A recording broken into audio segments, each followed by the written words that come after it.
Sir, yung aking asawa po ay nag-run away at gusto na po niya sanang umuwi sa Pilipinas. Ano po ba ang kanyang dapat gawin?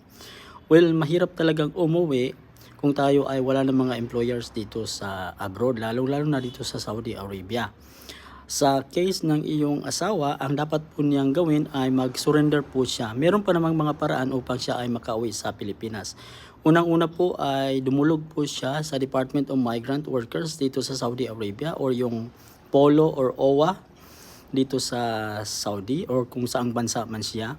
Pangalawa ay mari po siyang mag-submit. He can actually submit himself sa police mismo dito sa Saudi Arabia upang siya po ay ma-deport. Yes, maaari po yan. Maaari po siyang magpa-deport. But in order to do that, ay dapat po niyang i-surrender ang kanyang sarili sa police station dito sa Saudi upang sila na po ang mag-process for deportation upang makauwi na siya sa Pilipinas. Maraming salamat.